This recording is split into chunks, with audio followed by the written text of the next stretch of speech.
Okay, so the question that was asked on Slido is, where is the Cabernet peaked more than 65 days after sugar loading ended and less than 20 bricks?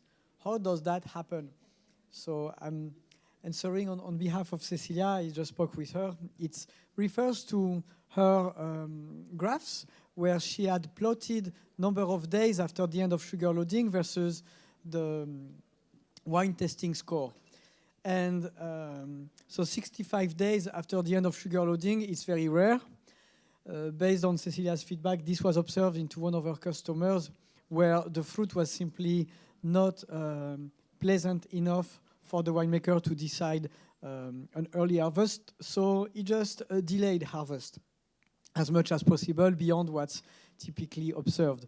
But regarding the second part of the question, how is that possible that these grapes be under 20 bricks? There are a few different reasons. I'm not surprised, actually.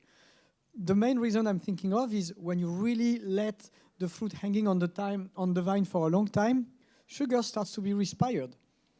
In other words, the vine is auto-eating itself. And that's also true with malic acid.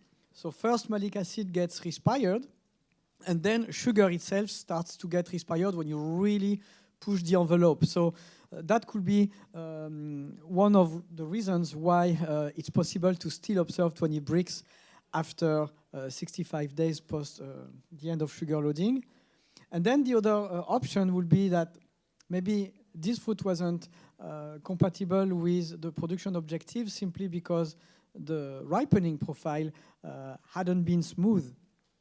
And often we've seen that vines that have been infected by viruses, for instance, and Sarah will speak about that in a minute, show typically sugar accumulation that stop and stall around 18 bricks. And then it's just water tissue content decreasing that leads to an increase in bricks, but there is no physical action of the sugar flowing from the berries, from the leaves to the berries. So this is, in essence, how we could address that question.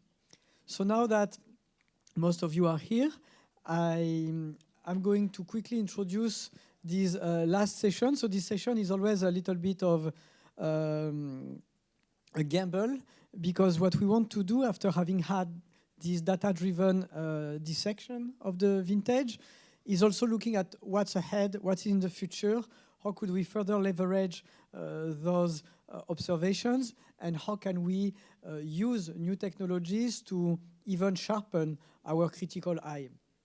So what also can we look at or be inspired from in order to bettering our operations in the vineyard? So today the three speakers are actually have been invited in order to address those issues. The first two ones are going to show how new technologies could soon merge with our practices to improve decisions. And the last speaker will look at what in the restaurant industry can be a source of inspiration for our management of flavors. So just a few words to introduce Lee Johnson. I thought it was going to be relevant to invite somebody who works with viticulture but also beyond, simply because even if today the resolution, spatial resolution of satellite is not very fine, still the principles, the concepts that Lee Johnson and his team have been putting together to monitor any sort of agricultural land are very pertinent, and I believe they're going to be more relevant as a better granularity will be provided by satellite.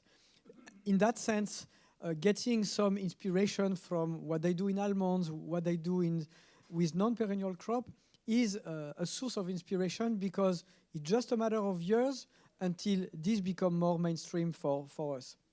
So with that introduction, I'm happy to invite Lee Johnson and share with us what his work has been showing.